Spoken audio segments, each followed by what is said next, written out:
what I worry about is if the West comes in and says, hey, don't do these bad things, and China comes in and says, hey, wait a minute, here are these good things you can do, and we will help you do that. There's a view among most sort of foreign policy establishment leaders in the US that China is seeking to be the global hegemon, just like the US has been the global hegemon. Look, at the end of the day, I think China will become very, very much more powerful than it is now. There's all this discussion in the US, the Chinese economy is stagnating and the birth rate and all that. I don't buy that. China is going to continue to grow significantly. The Chinese economy will be double in 25 years. I'm completely convinced of that.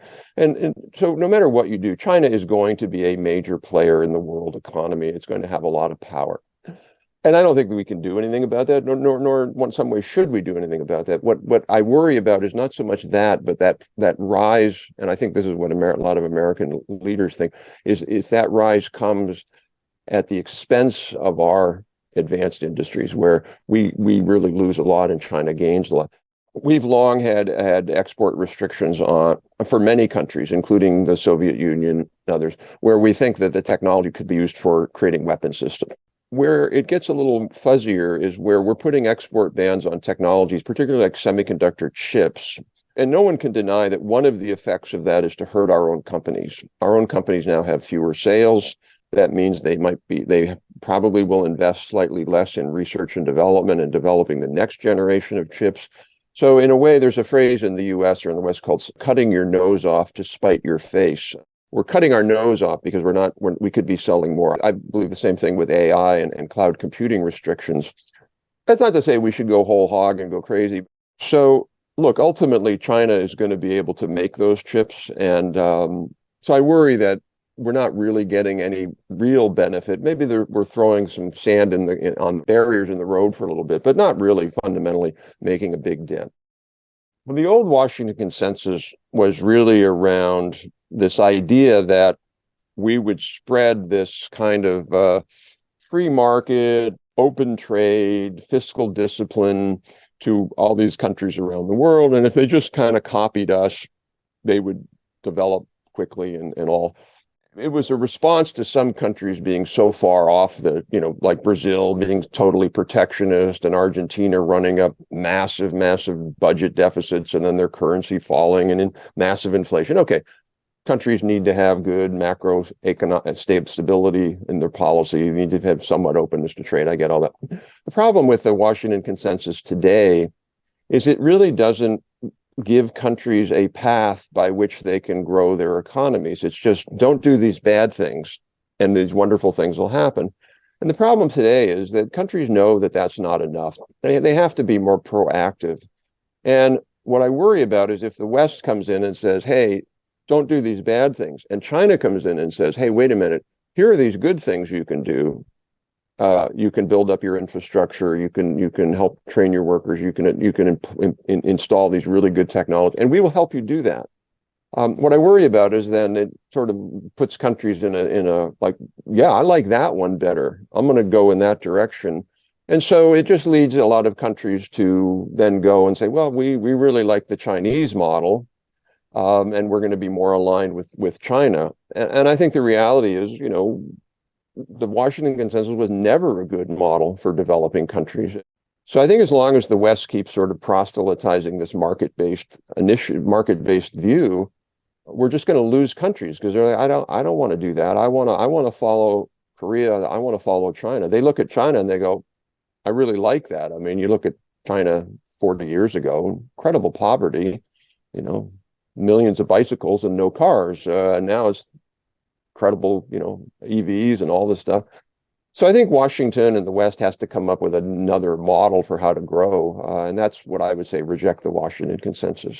But I do think a lot of countries look to China and say, how do I grow my manufacturing? How do I become moving up the value chain the way China has? So, and also the other thing about China, I would say, I give China credit for this, is they put a lot of effort into this. They really reach out to a lot of developing countries and say, what can we do? The US doesn't do that as much anymore. To be fair, there's no real sort of coherent strategy for how to respond to China. It's very ad hoc. Now people are worried about electric vehicles. There's obviously this focus on export controls. So it's not really systematic. There's no real sort of overarching plan or strategy. As I said, the main thing I would do before is I would make it harder for Chinese companies that are systematically not playing by the rules. I would make it harder for them to get access to our market. If Chinese companies are playing by the rules, I'm like, great, that's not a problem.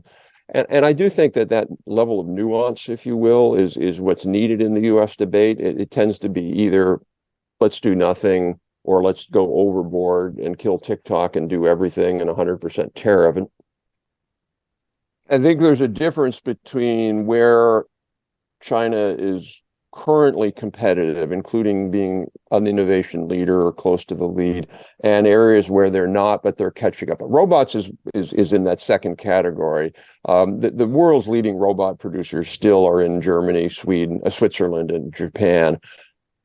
I would argue, though, China's catching up very, very quickly in robotic innovation. They're certainly leading in terms of just putting robots in factories.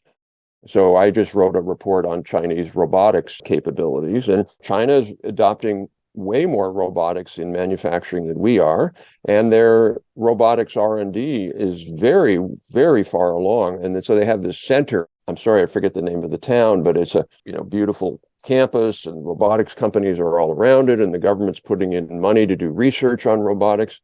Anyway, so those kind of things, just to be clear, I give China a lot of credit for that. That's a good way to compete. You're competing on just, can we get better? Can we innovate? And I don't think ultimately, there's some people in the U.S. who would just say, well, we don't want China to do any of that. China's doing very well there. I think obviously telecom equipment with Huawei and ZTE to some extent. Electric vehicles, I think, are, it's not clear where, if China's better than, like, say, Tesla, China, like BYD and other companies, but they're certainly pretty far advanced, and they're coming at it with a low price. I think in a lot of areas, China is still behind. I think, for example, on biotechnology and pharmaceuticals, China's still behind the West, but again, making significant progress. So I think what's likely to happen in the next decade, China went from very much an agrarian and kind of not very good manufacturing economy up to a very good manufacturing economy. It's pretty long-standing when at a point where countries are competing on sort of lower skills and lower prices. I don't think that's an attitude anymore in the U.S. Oh, made in China, it's not very good. That perhaps was when China was at the lower end of the production scale, and their products weren't as high quality oftentimes. That's not what's happening in China now.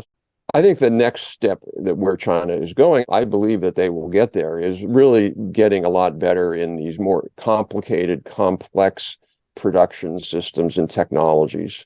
So, these glasses I'm wearing, they're from China. They're great glasses, reading glasses. They're super cheap.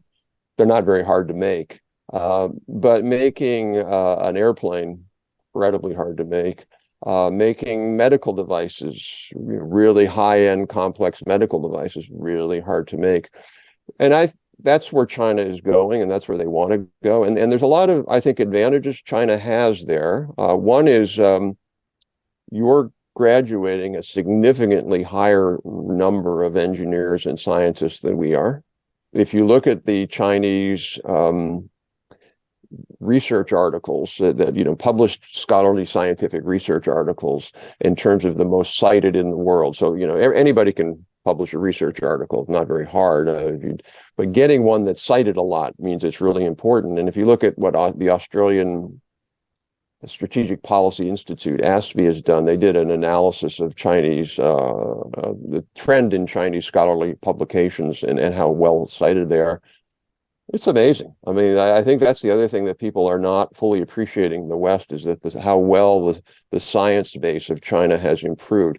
It still has a long way to go, but Chinese science has gotten significantly better, and engineering has been strong. So, I think China should be quite proud of what it's accomplished there. So again, it's really across the board. But overall, I do think China is making fairly robust progress in a lot of these areas. I do think one of the advantages that China has now is that if you look at the opinion polling that some international organizations have done about sort of the attitude of the population towards science, technology, growth, innovation, I do think China has an advantage in a way because first of all, China is more hungry, like, hey, we still want this. And then secondly, I do think there's a more pro-innovation attitude among Chinese people. I was just talking to somebody yesterday on a call, and they were talking about how they were in a restaurant in maybe Shanghai. A robot delivered the food. I do think that's an advantage. China, as long as China keeps this sort of, hey, we want to be innovative, we want to keep pushing the envelope, that's a plus. You really need that as a country to be able to keep innovating and improve. So I do think that's one thing China has that's really an advantage over us. I think there is a space for sort of co-prosperity there where, we could acknowledge, of course, China is going to be, a much bigger economy in 25, 30, 40 years. And as part of that, have a much bigger role on the global stage. It's more, is that going to come with, our significant weakening and harm? So I do think that's one of the other factors that's going on. When you look at international trade theory or international economics, one of the reasons it's supposed to work is because of market forces. And a key market force is when a country's products become less competitive in global markets, either because of domestic inflation or their companies aren't as productive, the natural market adjustment process is for the currency to fall. And then when you want to buy, an American machine tool, you pay, instead of paying, the equivalent of 100,000 yuan, you only pay 90,000 yuan, and now you're more likely to buy it. And conversely, when we would buy, say, a Chinese made wind turbine, we would pay instead of $10,000, we'd pay 11,000. Problem is in the U.S. that we have this I would call it an ideology. It's an ideology of a strong dollar. And it's weird because the U.S. is very market oriented. We want the market to determine many things except the value of the dollar.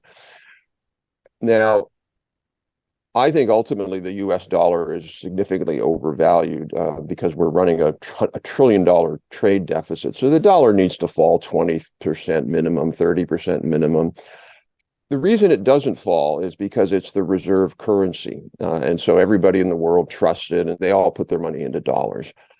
And then the other problem is that the U.S. elites, all the economists, the financial system, Wall Street, they love a strong dollar, and the national security establishment likes a strong dollar. And so some of the tensions would go away if we were having more balanced trade with China. Again, there are many factors, but I think that's one of the factors.